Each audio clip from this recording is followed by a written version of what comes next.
Civil services और UPSC में क्या डिफरेंस है, एक डीएम और डीसी क्या होता है, एसपी कैसे बन सकते हैं, कब से आपको ये प्रिपरेशन शुरू करनी चाहिए, क्या सिर्फ स्कूल से प्रिपेयर करेंगे आप तभी आईएएस बन सकते हैं। ये जो वर्ड्स आपको दिख रहे हैं ये सिर्फ शब्द नहीं है, ये एक जिंदगी जीने का तरीका है। They are way of life, they are dreams of many middle class family, lower middle class family, even बहुत सक्सेसफुल जो बच्चे हैं उनकी फैमिली में भी आपको ब्यूरोक्रेट बनाते हैं। ऐसा क्या है इस सिविल सर्विसेज में कि एक रिक्शा चलाने वाले का बच्चा, एक पंक्चर लगाने वाले का बच्चा से लेके एक वेल्दी फैमिली, एक वो फैमिली जिसमें सारे ब्यूरोक्रेसी में रहे हैं, ये सब एक ही परीक्षा के लिए प्रिपेयर करते हैं। हेलो स्टूडेंट्स, मैं हूं MK Yadav, founder and director of the IAS hub.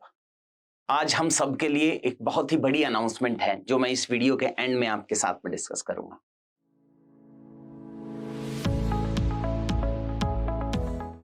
हाय बच्चों, आपने ये बहुत सारे वर्ड सुने होंगे। यूपीएससी क्या होता है, सिविल सर्विसेज एग्जामिनेशन क्या होता है, डीसी क्या होता है, डीएम क्या होता है, एसपी क्या होता है, कप्तान क्या होता है, एम्बेसडर क्या होते हैं, डिप्लोमेट्स क्या होते हैं। आज के इस वीडियो में मैं आपको एकदम शुरू से समझाऊंगा कि सिविल सर्विसेज और यूपीएससी में क्या डिफरेंस है, एक डीएम और डीसी क्या होता है, एसपी कैसे बन सकते हैं, कब से आपको ये प्रिपरेशन शुरू करनी चाहिए, क्या सिर्फ स्कूल से प्रिपेयर करेंगे आप तभी आईएएस बन सकते हैं, आईएएस क्या होता है, कॉलेज में सोच सकते हैं, जॉब के साथ में आप प्रिपरेशन कर सकते हैं। आप ऑलरेडी किसी जॉब में हो, गवर्नमेंट जॉब में हो, प्राइवेट जॉब में हो, वहां से कैसे आप प्रिपेयर करेंगे कि आप एक सिविल सर्वेंट बन सकते हैं।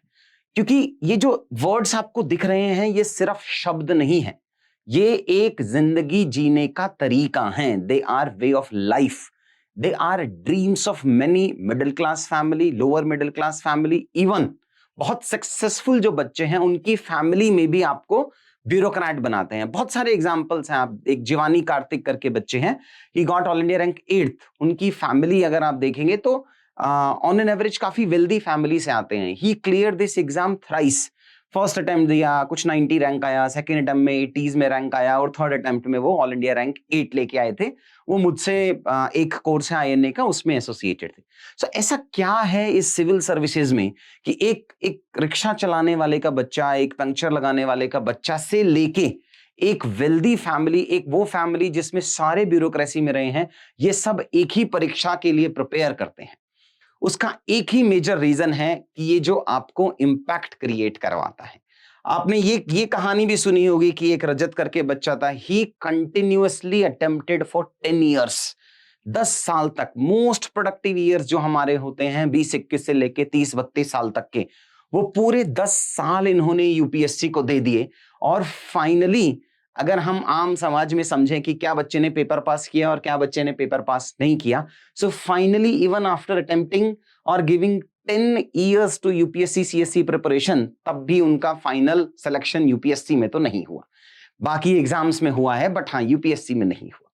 सो ऐसा क्या है इस परीक्षा में कि कुछ बच्चे फर्स्ट अटेम्प्ट में पास कर रहे हैं, कुछ को 10 साल लग रहा है, कुछ को 6 साल लग रहा है। एक नेक्स्ट स्टोरी मैं आपको दिखाऊंगा आकृति सेठी की।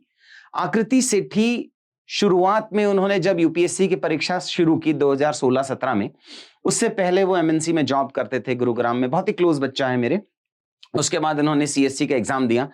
आज अब हम इसमें भी डिस्कस ये भी करेंगे कि क्या एलिजिबिलिटी क्राइटेरिया है, कब से प्रिपरेशन शुरू करनी चाहिए। सो इन्होंने शुरू के 5 अटेम्प्ट में प्रीलिम्स पास नहीं कर पाए। 3 स्टेजेस होते हैं इस परीक्षा के, प्रीलिम्स होता है, मेंस होता है, इंटरव्यू होता है। वो मैं आगे आने वाले स्लाइड्स में आपको समझाऊंगा पूरा कि आप इसकी तैयारी कैसे शुरू कर सकते हैं। सो जब उन्होंने शुरू के 5 अटेम्प्ट, सोचो एक जनरल कैटेगरी की लड़की फ्रॉम अंबाला हरियाणा, और शुरू के 5 साल में पहला ही लेवल पे वो पास नहीं कर पा रहे हैं। सो आखिरी अटेम्प्ट पे कितना प्रेशर होगा उनके पास। ये उनका वीडियो है, मैं चाहूंगा आप एक बार इनका ये वीडियो जरूर देखें। ये वो सक्सेस का एक्सेप्टेंस है कि जब आप 6 साल कंटिन्यूअस प्रिपरेशन के बाद जब रिजल्ट आता है, सो ये जो रिएक्शन है, ये नेचुरल रिएक्शन है बच्चे का। और ये है जस्ट जब उसने रिजल्ट सुना था बच्ची ने, मैंने फोन किया था इसको जब रिजल्ट आया था, बिकॉज जिस दिन रिजल्ट आया था उस दिन उसने बोला था कि सर आज ऑफिस नहीं आएंगे हम, आज आपसे नहीं मिलेंगे, मैं घर पे शांत से बैठ के ही रिजल्ट सुनना पसंद करती हूँ। ये कुछ समय बाद का है फाइनल। ये यहां से यहां का जो ट्रांसलेशन आप देख रहे हैं ना, ये आया है उनका 6 साल की कड़ी मेहनत के बाद। Finally she became IAS this year. ये अब शुरू करते हैं कि इसकी एलिजिबिलिटी क्राइटेरिया क्या है और आईएएस किसको बोलते हैं, डीसी किसको बोलते हैं, सिविल सर्विसेज क्या है। देखिए, यूपीएससी एक संस्था है। जैसे आप सोचेंगे जब आप स्कूल में थे तो सीबीएसई बोर्ड था एक, या आप किसी यूनिवर्सिटी से आप ग्रेजुएट हुए हैं तो वो यूनिवर्सिटी एक इंस्टीट्यूशन है। वैसे ही यूपीएससी एक इंस्टीट्यूशन है जो अलग अलग तरीके के एग्जाम कंडक्ट कराता है। उसमें से एक परीक्षा है सिविल सर्विसेज एग्जामिनेशन या सीएससी। बाकी अगर आपको एनडीए में जाना है या इंजीनियरिंग सर्विसेज में जाना है, एपीएफसी एनफोर्समेंट ऑफिसर, बड़े सारे एग्जाम कंडक्ट कराता है यूपीएससी नाम का एक इंस्टीट्यूशन। उसमें से एक है सिविल सर्विसेज। अब सिविल सर्विसेज एग्जामिनेशन में अलग अलग पोस्ट हैं। आप देखेंगे कि कोई आईएएस आपने सुना होगा, कोई आईपीएस सुना होगा, कोई आईआरएस सुना होगा, रेलवे सर्विसेज हैं, बड़ी सारी 22-23 अलग अलग सर्विसेज हैं। उन सब सर्विसेज को मिला के बोलते हैं सिविल सर्विसेज। उसमें से जो सबसे ऊपर लोग चूज करते हैं मेजॉरिटी में, वो है आईएएस कोई चूज करता है, कोई आईपीएस चूज करता है, कोई आईएफएस फॉरेन सर्विसेज। अगर आप फॉरेन सर्विसेज चूज कर रहे हैं तो आप आगे जाके एम्बेसडर बनते हैं। अगर आप पुलिस सर्विसेज चूज कर रहे हैं तो आप आगे जाके डीजीपी बनते हैं। और अगर आप आईएएस चूज कर रहे हैं तो आपकी फर्स्ट पोस्टिंग एसडीएम की होती है, सब डिविजनल मजिस्ट्रेट और इलाका मजिस्ट्रेट। उसके बाद आप एडीसी या एडीएम बनते हैं, फिर आप डिस्ट्रिक्ट मजिस्ट्रेट और डिस्ट्रिक्ट कलेक्टर बनते हैं।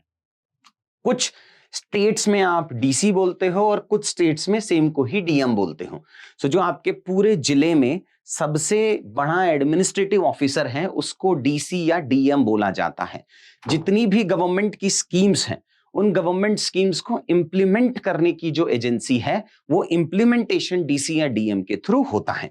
और वही डीसी डीएम आगे जाके चीफ सेक्रेटरी या कैबिनेट सेक्रेटरी बनता है। चीफ सेक्रेटरी आप स्टेट लेवल पे बनते हैं और कैबिनेट सेक्रेटरी वही आप सेंटर के लेवल पे बनेंगे।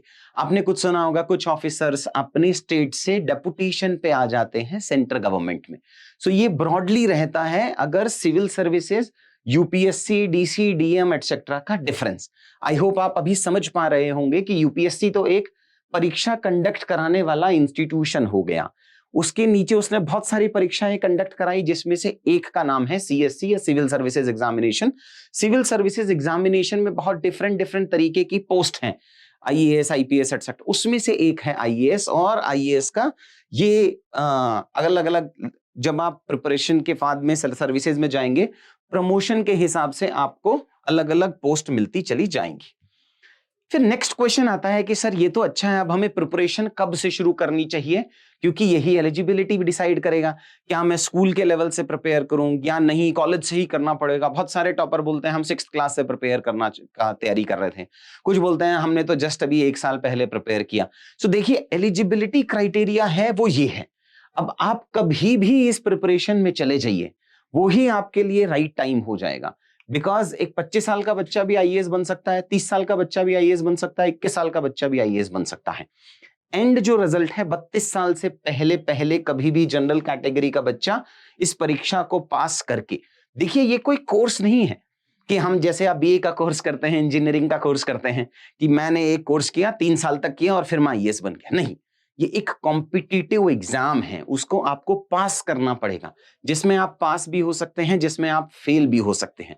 जैसे आपने आईआईटी, अगर आप आईआईटी पास करेंगे तो आप आईआईटी के लेवल पे आप इंजीनियरिंग कर पाएंगे। वैसे ही ये एक कॉम्पिटिटिव एग्जाम है, ये कोई डिग्री नहीं है कि आप 3 साल लगा दो, 4 साल लगा दो। हाँ, क्योंकि क्वेश्चन पेपर्स थोड़े डिफिकल्ट आते हैं, सिलेबस थोड़ा डिफिकल्ट है जो हम देखेंगे आगे, इस वजह से नंबर ऑफ इयर्स ज्यादा लग जाते हैं आपको।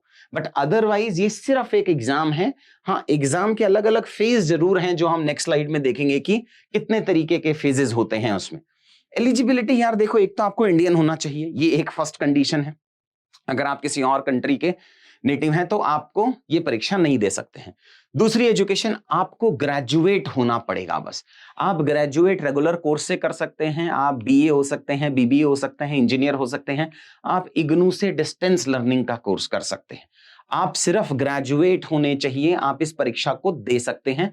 आपने बहुत सारे परीक्षाओं में देखा होगा कि मिनिमम नंबर ऑफ मार्क्स मांगते हैं। यहां मिनिमम नंबर ऑफ मार्क्स का भी कोई क्राइटेरिया नहीं होता है यूपीएससी में। आप ग्रेजुएट हैं तो आप सिविल सर्विसेज की परीक्षा दे सकते हैं जो यूपीएससी कंडक्ट कराता है।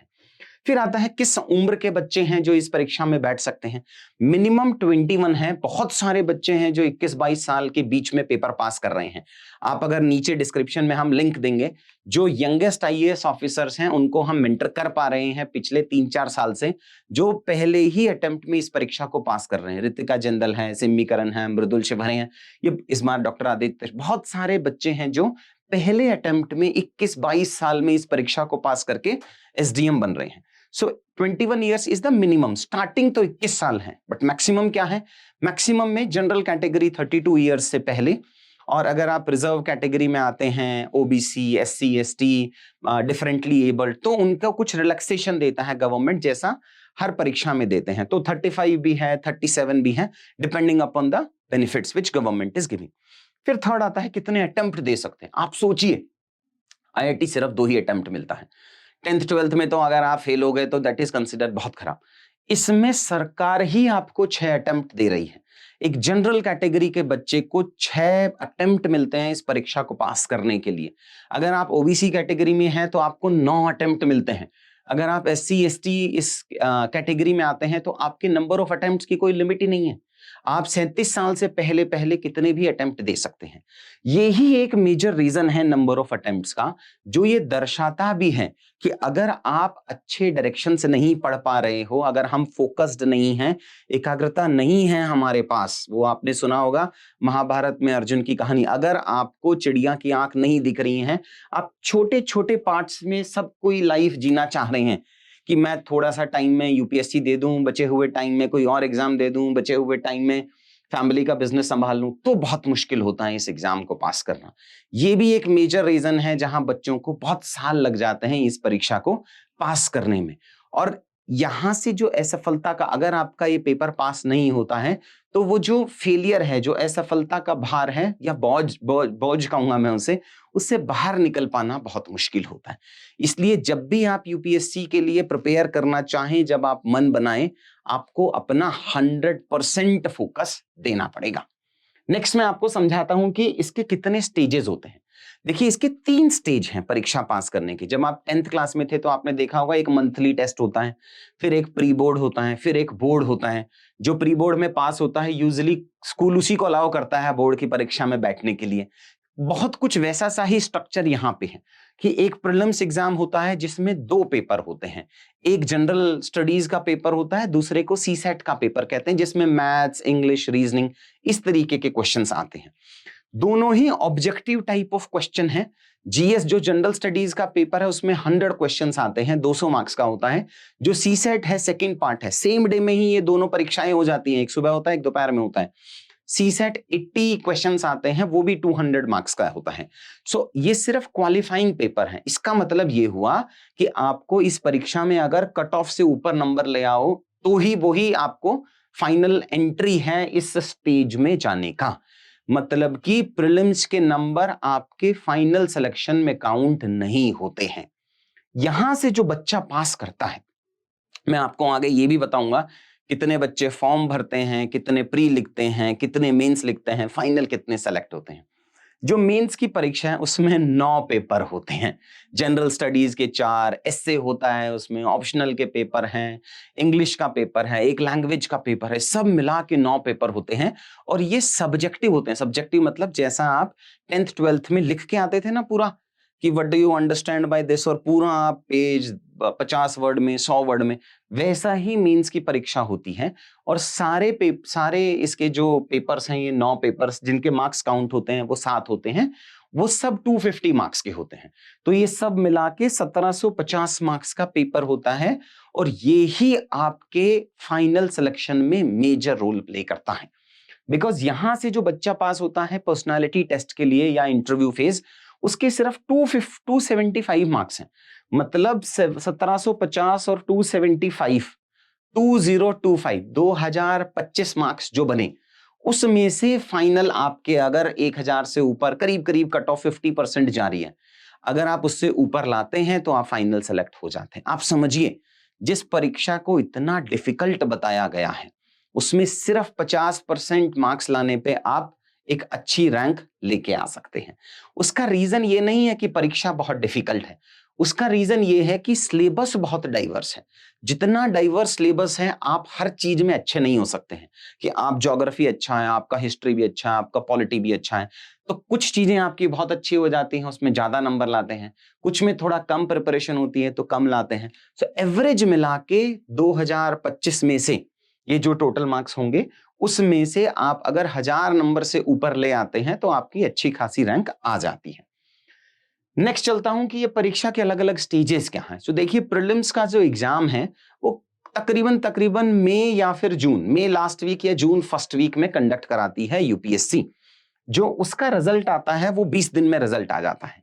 उसके बाद मेंस की परीक्षा होती है जो मिड ऑफ सितंबर में होती है, 15 से 25 सितंबर के आसपास में यूजुअली कंडक्ट करा रहा है यूपीएससी।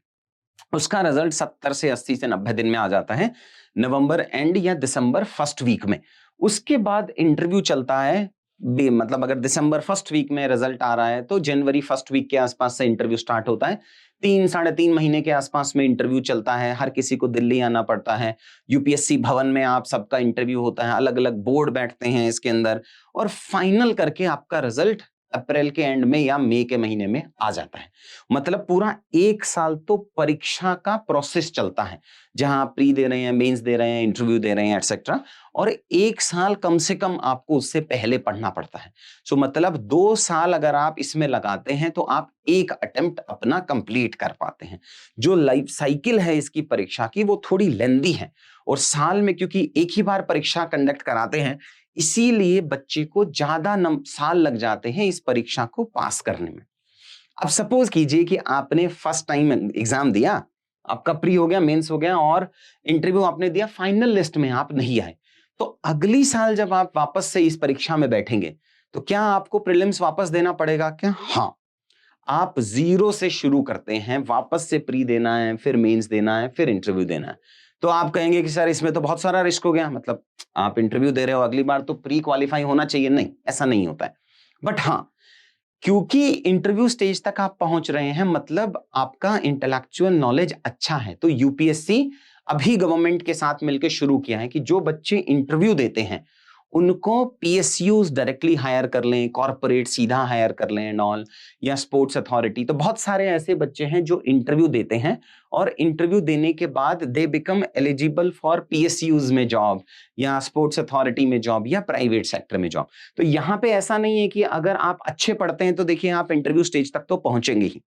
इंटरव्यू स्टेज के बाद हो सकता है कि आप सिलेक्शन में फाइनल लिस्ट में आए या नहीं आए। तो अगर आप इंटरव्यू दे रहे हैं तो यहाँ बहुत सारे आजकल आपके पास ऑप्शंस खुल गए हैं। कोई गिफ्ट सिटी में काम कर रहा है बच्चा, आपने सुना होगा गिफ्ट सिटी जो गुजरात में है, कोई स्पोर्ट्स अथॉरिटी में काम कर रहा है, कोई पीएसयूज में काम कर रहा है। यहाँ के बाद अब बहुत सारे ऑप्शंस खुल गए हैं। लास्ट में मैं आपको ये समझाऊंगा कि भाई ये परीक्षा में कितने बच्चे अटेम्प्ट कौन कौन से स्टेजेस पे करते हैं। 12 से 13 लाख बच्चा है जो इसके फॉर्म को भरता है। उसके बाद 6 लाख एस्पिरेंट हैं जो एग्जाम देने जाते हैं। 50% कैंडिडेट्स फॉर्म तो भरते हैं लेकिन परीक्षा नहीं देते हैं, बिकॉज उनमें वो कॉन्फिडेंस ही नहीं आता है कि हम इस परीक्षा में बैठे। क्यों? क्योंकि नंबर ऑफ अटेम्प्ट्स इसमें काउंट होते हैं। इसलिए 6 लाख एस्पिरेंट्स प्री देते हैं, उसमें से करीब करीब 12,000 बच्चे पास होते हैं जो मेंस लिखते हैं। उन 12,000 में से 2,500 2,300 के आसपास बच्चा है जो इंटरव्यू देता है, और फाइनली 1,000 बच्चा सिविल सर्वेंट बनता है। मैंने आपको बताया सिविल सर्वेंट में अलग अलग पोस्ट हैं, कुछ आईएएस बनते हैं, कुछ आईपीएस बनते हैं, कुछ आईआरएस बनते हैं। सो सिर्फ 180-200 बच्चा के आसपास में है जो शुरू के टॉप में आता है, जो आईएएस बनता है। फिर वही 200 के आसपास में आईपीएस बनता है। फिर फॉरेन सर्विसेज में जाते हैं जो आजकल 30 नंबर ऑफ पोस्ट चल रही हैं। तो इसका मतलब अगर आपका 700 रैंक आया है तो आप सिविल सर्वेंट तो बन गए हैं, लेकिन आप आईएएस नहीं बने हैं। जो आपने टॉपर सुने होंगे जैसे शुभम कुमार है, जो रैंक इंप्रूवमेंट के बच्चे, मतलब कि उन्होंने इस सिविल सर्विसेज की परीक्षा को पहले दिया, उनको उनका रैंक थोड़ा पीछे आया तो उन्होंने वापस से अटेम्प्ट दिया अगले साल, ताकि वो अपनी रैंक इंप्रूव करके आईएएस की परीक्षा आईएएस बन पाए। सो यही वो सिनेरियो है जिसमें कंपटीशन बढ़ जाता है। बहुत सारे रैंक इंप्रूवमेंट के बच्चे हैं जो ऑलरेडी रेवेन्यू सर्विसेज में हैं, पुलिस सर्विसेज में हैं, डिफेंस स्टेट सर्विसेज में हैं, वो वापस से इस परीक्षा में बैठते हैं so as to improve their rank. आखिरी में बस मैं आपसे डिस्कस करना चाहूंगा, इतनी सारी मेहनत करने के बाद आप किस स्टेज में आएंगे, मतलब ऐसे कितने लोग हैं, कितने आईएएस हैं देश के अंदर। तो आप समझ लीजिए करीब करीब अगर आपने इस परीक्षा को पास किया तो आप करीब करीब उन 5,000 लोगों के ग्रुप में शामिल हो जाते हैं। आज के दिन में total number of IAS in the country is almost 5,000 के आसपास में। सो अगर आपको उस 5,000 के क्लब में आना है, 5 AM 4 AM क्लब आपने बहुत सुने होंगे, लेकिन अगर आपको उस 5,000 के क्लब में आना है तो यूपीएससी ने जो सिविल सर्विसेज एग्जाम कंडक्ट कराया है उसमें आपको टॉप में रैंक लाना पड़ेगा, तभी आप आईएएस बन सकते हैं। लास्ट में कॉन्फिडेंस हैज नो कंपटीशन, वो अपने को पता है कि ये यूपीएससी की परीक्षा या आईएएस की परीक्षा जीन्स में नहीं होती है, कि जेनेटिक हक नहीं है किसी का कि अगर आपका फैमिली बैकग्राउंड अच्छा है तभी आप आईएएस ऑफिसर बन सकते हैं। नहीं, मेहनत का ही गेम है बस। अगर आप मेहनत करेंगे तो आप किसी भी लेवल ऑफ एग्जाम्स को पास कर सकते हैं। आपने बहुत सारे टॉपर्स को देखा होगा, उनकी बहुत सारी सोशियो इकोनॉमिक बैकग्राउंड देखा होगा, लेकिन finally after removing all those constraint, जो जितनी कंस्ट्रेंट रही हैं उनके लाइफ में, उन सबको हटाते हुए भी उन्होंने फोकस तरीके से इस एग्जाम की प्रिपरेशन की है और फाइनली वो इस एग्जाम को पास करके बैठे हैं। नेक्स्ट वीडियो में मैं आपको कवर कराऊंगा डिटेल में इसका सिलेबस क्या है, कि कैसे कैसे अलग अलग पेपर में क्या क्या सिलेबस है, क्या क्या आपको पढ़ना पड़ता है। और उसके बाद में एक और वीडियो बनाना मैं चाहूंगा, या आप मुझे कमेंट सेक्शन में बता सकते हैं कि और वीडियोस आप किस पे देखना चाहेंगे। एक और बताऊंगा कि ये गवर्नमेंट में इतने सारे जो आईएएस बने हैं 5,000, उसमें से किसका क्या क्या कॉन्ट्रीब्यूशन रहा है, किन्होंने अच्छा काम किया है, क्या इंपैक्ट क्रिएट करते हैं ये, एक प्राइवेट सेक्टर की जॉब अच्छी है कि गवर्नमेंट सेक्टर की जॉब अच्छी है। सो मिलते हैं आपसे नेक्स्ट वीडियो में। Thank you so much. देखो, मेरा मानना यह है कि देश का हर जो युवा है उसमें बहुत बड़ी काबिलियत है, वो अपने सपने पूरे कर सकता है, लेकिन उन सपनों को पूरा करने के पीछे कुछ परिस्थितियां अच्छी नहीं होती हैं। कभी फाइनेंशियल कंस्ट्रेंट आ जाता है, कभी नॉलेज कंस्ट्रेंट आ जाता है, कभी डायरेक्शन की प्रॉब्लम आ जाती है। लेकिन 1,000 से ज्यादा बच्चों को पिछले 5 साल में यूपीएससी की परीक्षा पास कराने में मैंने मदद की है, और आप सबका बड़े भाई होने के नाते मेरी ये रिस्पॉन्सिबिलिटी बनती है कि मैं आपकी कुछ हेल्प कर सकूं। मैं बहुत ही एक्साइटेड हूं आपके साथ ये शेयर करने के लिए कि जो भी बच्चा मुझसे फाउंडेशन की क्लासेस लेना चाहता है, जो पढ़ना चाहता है, जो आईएएस बनना चाहता है, लेकिन उसके पास फाइनेंशियल कंस्ट्रेंट है, तो हम एक बहुत ही बड़ी स्कॉलरशिप आपके लिए लेके आ रहे हैं। जिस भी बच्चे को वो स्कॉलरशिप एनरोल करनी है, नीचे डिस्क्रिप्शन में हमने एक लिंक दिया है, उसको बहुत अच्छे से भरो। एक स्कॉलरशिप का छोटा सा हम टेस्ट लेंगे आपका, और जिस टेस्ट में जैसी आपकी परफॉर्मेंस होगी उसके हिसाब से हम आपको स्कॉलरशिप देंगे। सो आओ यूपीएससी की परीक्षा शुरू करते हैं और तैयारी शुरू करते हैं। Thank you.